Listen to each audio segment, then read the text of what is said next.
আপনারা যে খাওয়ান দান বাপ মা মরে গেলি কোন কিতাবে পাইছেন কান? এটা বেদাত, সম্পূর্ণ গুনার কাজ, এটা সম্পূর্ণ গুনার কাজ, নেকি একটু হয় না, চরম গুনার কাজ এটা। বাপ মা মরে গেছে, এই বেদাত কাজ করে বাপ মার কবরে গুনাহ পৌঁছাচ্ছেন আপনারা। কিন্তু মাইয়াতের রুহের মাগফিরাতের দোয়া করে যেখানে দোয়া করছেন ওখানে খানা খাওয়া হারাম, টাকা নেওয়াও হারাম। ওই খানা খাওয়া আর শুয়োর খাওয়ার মধ্যে কোনো পার্থক্য নাই। ব্যক্তি ইন্তেকাল করার পর গ্রামের লোকদের নিয়ে খাওয়ার অনুষ্ঠান করা যাবে কিনা? হ্যাঁ, যাবে। কেউ মারা গেছে, আপনি 10-20 জন, 100 জন, 400 জন নিয়ে খাওয়াইলেন, অনুষ্ঠান করলেন, হ্যাঁ করতে পারেন। যদি আপনার নিয়তে থাকে কবরওয়ালা মানুষটার উপরে একটু আযাব হোক, আপনি যদি কবরওয়ালা মানুষটিকে আযাব দিতে চান যে এই লোকটা এত সুখী থাকবে কেন কবরে, একটু গজব হোক, একটু আযাব, আগুন জ্বলুক তার কবরে, তাহলে তার নামে একটা 40 করে দেবেন, আগুন জ্বলা শুরু হয়ে যাবে। আল মাইয়িতু ইউআযাবু বিমা নিহা আলাইহি, নবীজি বলেছেন। কাজী ইব্রাহিমের কথা নয়, কোন মৌলভী মুন্সির কথা নয়, সহিহ বুখারী জানাজা পর্বের হাদিস। জানাজা পর্বের হাদিসে নবীজি বলেছেন আল মাইয়িতু ইউআযাব, মুর্দাকে আযাব দেয়া হবে, বিমা নিহা আলাইহি, মুর্দার জন্য যদি কোনো নিয়াহাত খাওয়ানোর অনুষ্ঠান, শ্রাদ্ধ অনুষ্ঠান কেউ করে, তার ছেলেরা করে, তার মেয়েরা করে, আত্মীয়রা করে, যেই করুক না কেন, তার জন্য যদি তার দাফন কাফন জানাজার পরে এমন কোন অনুষ্ঠান করা হয়, আর সে জীবদ্দশা যদি নিষেধ করে না গিয়ে থাকে যে বাবারা আমার মৃত্যুর পরে কোনো শ্রাদ্ধ করিস না, কোনো জিয়াফত করিস না, কোনো নিয়াহাত অনুষ্ঠান করিস না আমার জন্য, যদি নিষেধ না করে গিয়ে থাকে আর ছেলে মেয়েরা যদি এটা করে, তার আযাব শুরু হয়ে যাবে।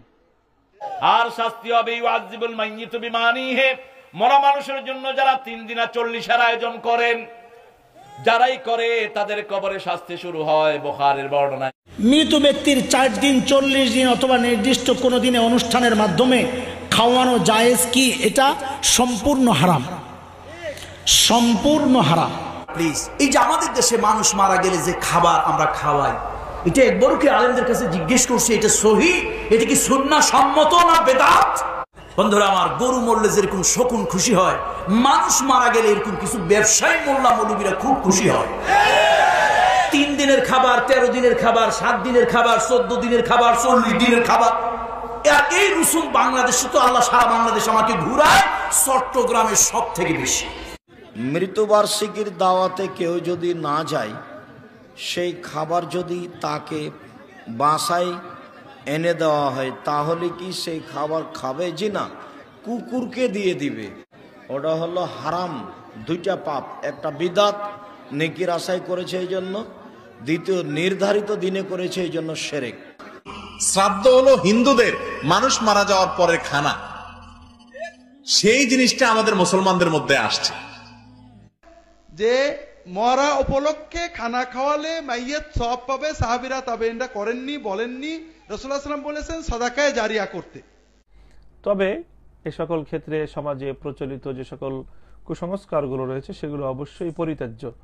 যেমন কুসংস্কার হলো দিন তারিখ নির্ধারণ করে তার জন্য কোনো অনুষ্ঠান করা, 3 দিনের দিন, 4 দিনের দিন অথবা 40 দিনের দিন ইত্যাদি বিভিন্ন নামে বেনামে যেই সকল অনুষ্ঠানগুলি সমাজের মধ্যে করা হয়, এগুলি সবই বেদাত। হ্যাঁ, কোনো মৃত ব্যক্তির জন্য 3 দিন, 40 দিন অথবা 1 বছর পরে খাবারের আয়োজন করতে হবে, এটা ইসলামী শরিয়া সম্মত নয়। মিলাদ বা বৈশাখে যদি কোনো খাবার দেয়া হয়, সেটা কি খাওয়া যাবে? বেদাতি অপশনগুলো, এর খাবারটা ত্যাগ করাটা ভালো। এত ভালোবাসা দিয়েছে সাহাবীরা, সেই সাহাবী ইনি বেঁচে ছিলেন 90 বছর পর্যন্ত, নবীজির ইন্তেকালের পরেও কোনদিন তিনি হাই হোসেন করলেন না, ঈদে মিলাদুন নবী পালন করলেন না, মারা যাওয়ার পরে 3 দিন, 7 দিন, 40 দিন, বছর বছর বের করলেন না। আপনি কোথায় পেয়েছেন এগুলো? এগুলো আবার অনেকে ইবাদত মনে করে করে, না করলে আমার বাবা মনে হয় জান্নাত পাবে না। তোর বাবা এমনি জান্নাত পাবে না, রবিস না কেন? সারা চুয়াডাঙ্গার গরু সবাই করে দিলে ওর বাবা জান্নাত পাবে, গ্যারান্টি করে দিল কে? ইবাদত গুলো মানুষ সব বানিয়েছে।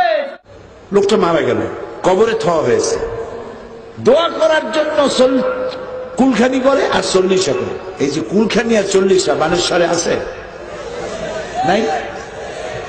কোন হাদিসে পাইছেন? কত দেখি আমাদের কোথায় পাইলেন? কুলখানি করা লাগবে, 40 করা লাগবে?